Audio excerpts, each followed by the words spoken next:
Hello students. तो बच्चों, आज हम करने जा रहे हैं हमारे चैप्टर सेकंड का इलेक्ट्रिसिटी का next article, that is the colour coding of A carbon register. तो बच्चों, हमने यहाँ पे कार्बन रजिस्टर ही क्यों बोला है? रजिस्टेंस तो हम किसी भी चीज से बना सकते हैं। जनरली हमारे पास दो चीजें हैं, फर्स्ट इज द कंडक्टर और दूसरा क्या था हमारे पास, दैट इज द इंसुलेटर। लेकिन जो हमारे पास कंडक्टर है उसकी रेजिस्टेंस वेरी वेरी लो, उसकी रेजिस्टेंस क्या होती है? Very very low. और जो हमारे पास इंसुलेटर है उसकी रेजिस्टेंस क्या होती है? Very very high. तो अगर ये लो रेजिस्टेंस है, दैट मीन्स हमें उसके लिए एक लंबी वायर चाहिए होगी। लेट अस सपोज जो हमारे पास हमने अंडरस्टैंड कर लिया हुआ है रेजिस्टेंस में, that is the resistance is directly proportional to the length. Means let us suppose हमारे पास कंडक्टर कौन कौन से हो सकते हैं? हमारे पास हो सकता है कॉपर, हो सकता है एल्यूमिनियम, हो सकती है इस तरह की, हमारे पास सिल्वर, हमारे पास गोल्ड भी हो सकता है। लेकिन वो अगर हम लेंथ के ऊपर डिपेंड कर रहा है, दैट मीन्स अगर हमें एक लंबी वायर चाहिए, दैट मीन्स वो क्या हो जाएगा? कॉस्टली। और हम बात करें इंसुलेटर की, तो इंसुलेटर की रेजिस्टेंस होती है वेरी वेरी हाई। अगर रेजिस्टेंस अगर हाई हो जाती है, दैट मीन्स उसमें करंट पास करेगा नहीं, तो दैट मीन्स ये दोनों ही हमारे लिए वर्थलेस हैं, ये हमारे लिए कोई इतनी इंपॉर्टेंट नहीं है। तो क्या है, हम इसके बाद हमारे पास आएंगे that is the commercially use. हमारे पास आएंगे कमर्शियली यूज्ड हमारे पाएंगे रजिस्टर। अब हमारे पास कमर्शियली रजिस्टर कौन से हैं? उसकी भी आगे दो टाइप्स हैं। फर्स्ट टाइप है that is made up of alloys, और जो दूसरी है जो हमने आर्टिकल में लिखा था, that is the carbon register. Carbon register. तो बच्चों, अब हम सबसे पहले चेक करेंगे कि एलॉयज हमने क्यों नहीं ली, फिर हमने कार्बन रजिस्टर क्यों लिए। बच्चों, जो हम प्रैक्टिकल फॉर्म, जैसे कि आप अभी प्रैक्टिकली करेंगे इसके बाद नेक्स्ट, तो आप वहां पे देखेंगे तो कुछ वायर जो हमने यूज करनी वहां पे वो है नाइक्रोम, कॉन्स्टेंटन,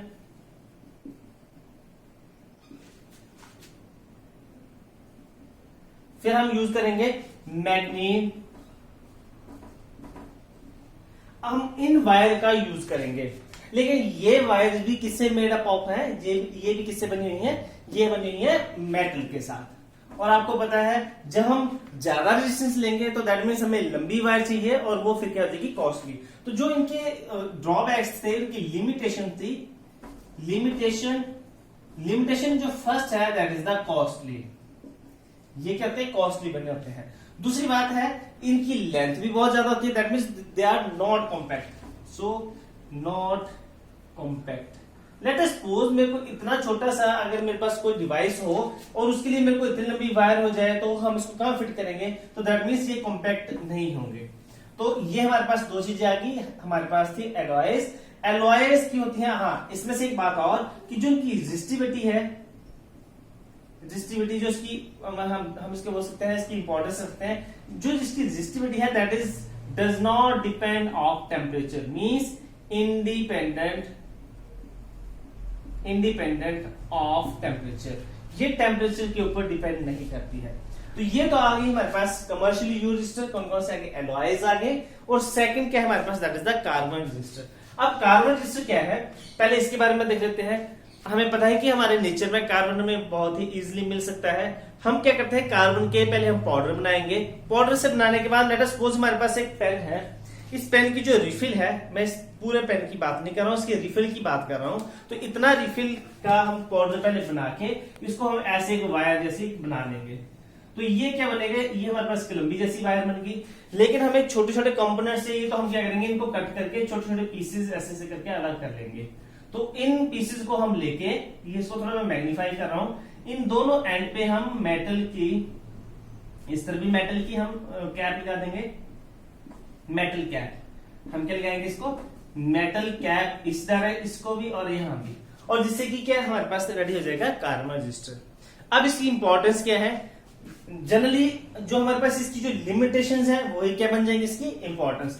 फर्स्ट जो बात है कि ये ज्यादा कॉस्टली नहीं होते हैं, so they are not costly, means ये कहते हैं चीपेस्ट होते हैं।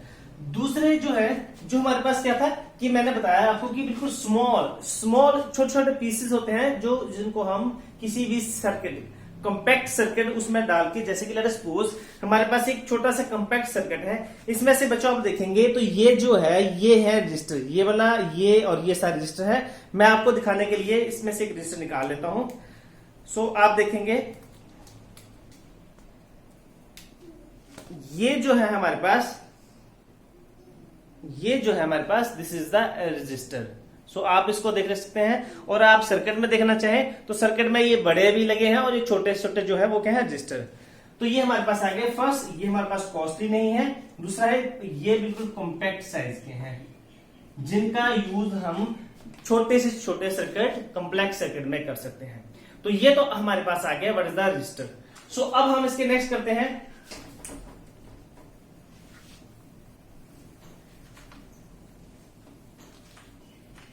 तो बच्चों अब आप देखेंगे कि जो हमारे पास रजिस्टर था जो मैं आपको दिखा रहा था वो बिल्कुल बिल्कुल स्मॉल साइज का था। आपने देखा होगा जो इसका साइज है वो बिल्कुल स्मॉल है।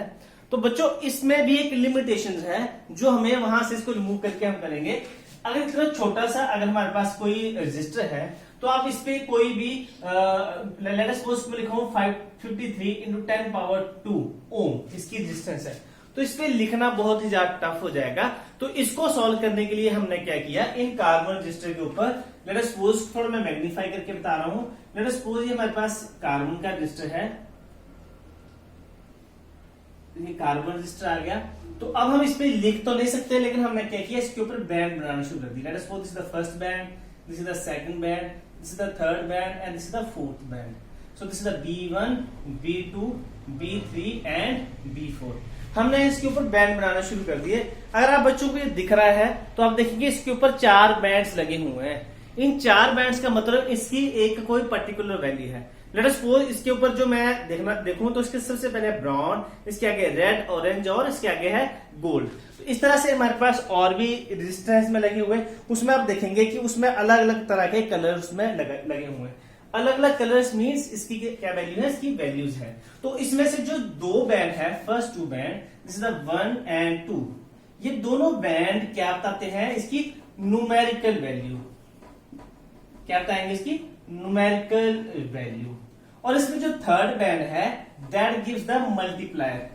मल्टीप्लायर मींस किसकी कितनी पावर है, लेट अस सपोज की 10⁻1 होगी, उसकी 10⁻2, जो आप इसमें देखेंगे नेक्स्ट टेबल में कि क्या क्या इसकी पावर आ सकती है।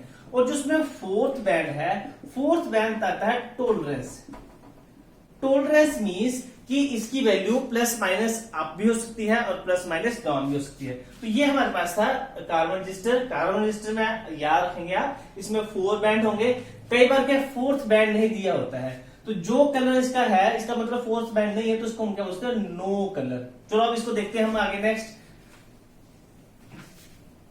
तो सबसे पहले हमें इसके ऊपर कलर्स दिए हैं, उन कलर्स के नाम हमें सबसे पहले लिखने पड़ेंगे। सो सबसे पहले आएंगे कलर्स। सो कलर्स शुरू होंगे black, brown, red, orange, yellow, green, blue, violet, grey, white, gold, silver और लास्ट में आएगा नो कलर।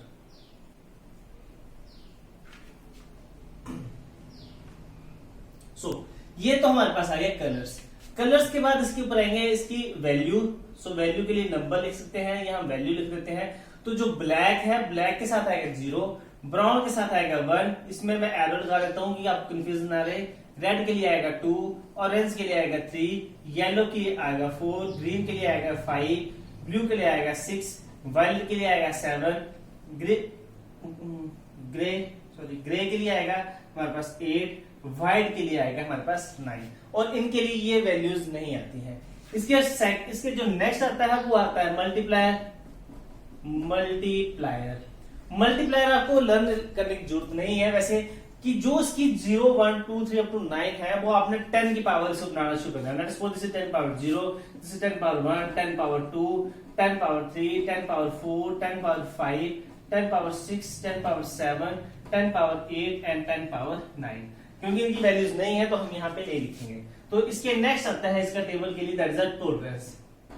टॉलरेंस मींस इसकी कितनी वैल्यू प्लस माइनस जा सकती है। इन सभी के लिए कोई भी वैल्यूज नहीं आएगी। अब वैल्यू किसके लिए आएगी, gold, silver and no colour. तो गोल्ड के लिए आएगा प्लस माइनस 5%, इसके बाद आया सिल्वर, इसलिए प्लस माइनस 10%, और जो नो कलर है इसके लिए प्लस माइनस 20%। तो ये जो टेबल है ये बच्चों आपको लर्न करना पड़ेगा। कई बार 1 मार्क्स का ये क्वेश्चन हमारे बोर्ड एग्जामिनेशन में आ जाता है, तो आपने इसको सॉल्व करना है। तो सबसे पहले इसको आपको टेबल इसका आना चाहिए। तो अब लेट अस सपोज अब हम करेंगे इसके आगे न्यूमेरिकल्स। तो न्यूमेरिकल्स में क्या है, हमारे पास एक क्वेश्चन में ऐसे आया होगा, लेट अस सपोज हमारे पास एक कार्बन रजिस्टर है, कार्बन रजिस्टर के ऊपर उसके 4 बैंड। लेट अस सपोज मेरे पास जैसे कि ये मेरे पास एक कार्बन रजिस्टर है, इसमें जो कलर्स दिए हैं वो first colour that is the brown, इसके नेक्स्ट है इसके रेड, इसके नेक्स्ट है इसके ऑरेंज, और इसके नेक्स्ट है इसके दैट इज द गोल्ड। तो अब बच्चों आपको पूछा होगा what is the resistance of this carbon register. तो अब हम इसको निकाल सकते हैं। ब्राउन, जल्दी से आप देखेंगे ब्राउन के लिए वैल्यू कितनी है। इसको सॉल्व करने का एक मेथड भी है, वो मैं बता दूंगा। सबसे पहले आपको अगर शॉर्ट मेथड रखना है तो सबसे पहले आप एक डैश लगा लेंगे, this is the 1 means this is the first digit, this is the second digit. Into आपको करना होगा इसका मल्टीप्लायर। तो मल्टीप्लायर के लिए भी उसकी value, this is the first उसकी वैल्यू जो उसकी न्यूमेरिकल वैल्यू की फर्स्ट कलर की, सेकंड जो उसके कलर की वैल्यू होगी, दिस इज द सेकंड। जो थर्ड है, थर्ड के लिए कलर की वैल्यू लिखेंगे, और इसके लास्ट में आपको लिखना पड़ेगा प्लस माइनस जितनी भी उसकी टॉलरेंस होगी। लेट अस सपोज गोल्ड है तो उसके लिए 5%, सिल्वर है प्लस माइनस 10% और उसके लिए 20%। अगर बच्चों आपने ये वाला मेथड अपने लिए लर्न कर लिया तो आपको ये यहाँ से वैल्यू निकालना बहुत ही ज्यादा इजी हो जाएगी। तो हम जल्दी से देखते हैं, हमारे पास जो ब्राउन है, ब्राउन के पास है that is the 1। So first digit की जो हमने ये जो पॉइंट लिखा था इसकी जगह क्या लिख देंगे 1। So next is the red. तो रेड के लिए कितना आ रहा है, दिस इज द 2 इनटू आगे है 10 power 3। So this is the 10 power. आप देखेंगे हम थर्ड डिजिट हमारे पास क्या था, दिस इज द ऑरेंज। तो ऑरेंज के लिए this is the 3। So this is the 1 2 10 power 3 plus minus मैंने बताया था गोल्ड, और गोल्ड के लिए वैल्यू कितनी, प्लस माइनस 5%। तो बच्चों ये किसकी वैल्यू आ रही है, ये वैल्यू आ रही है रेजिस्टेंस, और रेजिस्टेंस के यूनिट्स क्या आते हैं, this is the ohm. So this is the resistance of this. इस तरह से आपके पास कोई और भी क्वेश्चन आ सकता है। लेट अस सपोज मेरे पास एक बैंड है, उस कार्बन रजिस्टर है, उसके ऊपर लेट अस सपोज कलर है, दिस फर्स्ट में आता है ग्रीन, सेकंड उसके आता है let us suppose this is the brown, third में आता है उसका दैट इज द ग्रे, और लास्ट में आता है that is the no colour. क्योंकि हमने कलर वाला ले लिया है तो हम लेते हैं नो कलर। मींस कई बार उसमें थर्ड बैंड नहीं दिया होता है, तो आपने अंडरस्टैंड यही कर लेना है कि दैट मींस वो क्या है, no colour. So this the no colour. तो जल्दी से आप देखेंगे ग्रीन, ग्रीन के लिए कितना आ रहा है, दिस इज द 5 पे था, दिस इज द ब्राउन, और ब्राउन का जो है this is the 1। So this is the 51 51 into 10 power grey. Grey के लिए कितना आ रहा है, दिस इज द ग्रे के लिए कितना है, this is the 8। This is the 8 plus minus, अब नो कलर है दैट इज नो कलर के लिए हमने लिखा था प्लस माइनस 20%। तो इस तरह से भी ये आप न्यूमेरिकल सॉल्व कर सकते हैं, और ये बहुत ही फास्ट मेथड है, आपको ये टेबल आना चाहिए। अब ये तो था question number first, this is question number second. अब कई बार क्वेश्चन इसके रिवर्स भी पूछ सकते हैं कि late us suppose this is the 3700 plus minus 5% एक हमारे पास वैल्यू दी है। आपने जल्दी से बताना कि वो जो रजिस्टर है उसके कलर कोडिंग कैसे आ रही है। जल्दी से हम बैंड बना लेते हैं, this is 1 2 3 and this is the fourth colour. तो सबसे पहले इसको सॉल्व करते हैं। सॉल्व करने के 37 और जो डबल जीरो थी उसको क्या बनाते हैं, 10 पावर 2 प्लस माइनस 5%। तो बच्चों आप जल्दी से इसमें कलर देखेंगे, 3 के लिए कितना आ रहा है, this is the orange. So जी ऑरेंज आ गया। फिर इसके बाद मतलब जो फर्स्ट कलर आया दिस इज द ऑरेंज। 7 किसके पास है, this is the violet, violet colour के पास है। 10 पावर 2 किसके पास है, this is the red. So this is the red and plus minus 5% that is the हमारे पास गोल्ड। तो ये बच्चों आपको चाहे आपको कलर्स दिए होंगे तो आपने वैल्यूज निकाल लेनी है, अगर वैल्यूज दी होगी तो आप इसके कलर निकाल सकते हैं। बट अब आपके पास सबसे जो टफ काम है उन कलर को आपको लर्न करना। तो इसके लिए हम एक शॉर्ट मेथड कर लेते हैं जल्दी से, जिससे आपको ये कलर्स एक बार आप अपनी पेन से या पेंसिल से अपने जो भी आपके है उसके राइट साइड में लिख लेना, जिससे कि आपको जल्दी से उनके कलर जो है वो फाइंड आउट करना इजी हो जाएंगे। सो इसके लिए हम एक मेथड है वो आपको बुक्स में मिल जाएंगे, आपको नेट पे मिल जाएंगे बहुत अच्छे। जो मेरे पास है मैं वो आपको बताता हूं। जो ये है ये किसी के नाम के साथ, जैसे this is the B Roy, ये कोई पर्सन है, दिस इज द बी मतलब ब्लैक, बी मतलब brown, B Roy ROY। So B Roy of Great Britain. तो जो मैं बड़े इसमें लिख रहा हूं दैट मीन्स वो जो है वो इसके कलर्स होंगे, जैसे BROY ग्रेट ब्रिटेन हैव, इसको हैव के लिए मैं स्मॉल से लिख रहा हूं, हैव वेरी गुड वाइफ।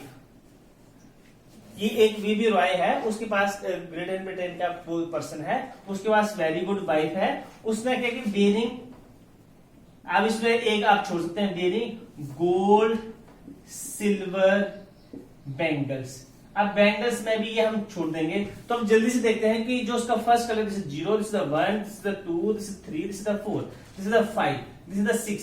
अब है मैंने स्मॉल में लिखा है तो हम इसको छोड़ देंगे। ग्रेट है वैली, इसका वैली के लिए आएगा 6 के बाद आएगा 7, वाइल्ड के लिए हमने क्या लिखा था 7।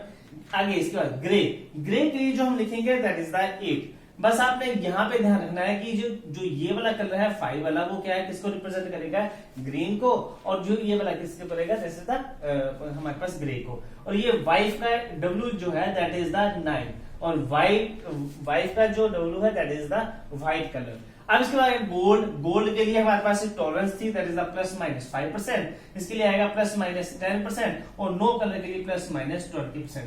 तो बच्चों आपको सिर्फ ये वाली लाइन लर्न करनी है, that is the B Roy of great of, इसको ऑफ भी लगा लेते हैं ऑफ क्योंकि ये हमें यूजलेस है। Great Britain have very good wife wearing gold silver bangles. तो गोल्ड सिल्वर बैंगल्स है, तो ये आपके पास एक शॉर्ट मेथड है, इसको आप साइड में लिख सकते हैं। जल्दी से लिखना कैसे है, this is the B Roy of. बच्चों ये जो कलर मैंने लिखे ये मैंने भी इसी मेथड से लिखे थे, मुझे भी नहीं आते हैं, तो आपने जल्दी से ये वाला मेथड लर्न कर लेना। This is the B Roy of Great Britain have हमने छोड़ दिया है, very good wife wearing gold silver no colours जो हमने लिखा था। तो जल्दी से इसकी वैल्यू लिखते 0 1 2 3 4 5 6 7 8 9, और 9 के बाद जो मैंने इस तरफ लिखे थे ये थे, इनके कोई भी डिजिट के आगे मैंने कोई भी वैल्यू नहीं लिखी थी, तो इसके आगे लिखे सिर्फ ±5%, this is the ±10%, and this is the ±20%। तो बच्चों ये था हमारे पास इजी मेथड लर्न करने के लिए। तो आप सबसे पहले इसको राइट साइड में लिख लेंगे पेंसिल से, इसके बाद इसको इरेज कर देंगे, तो आप इसको बड़ा ही इजी से कर सकते हैं। सो this is all about the colour coding of carbon register. तो मुझे लगता है बच्चों अब आप colour coding of carbon register के बारे में अच्छे से अंडरस्टैंड कर चुके हैं।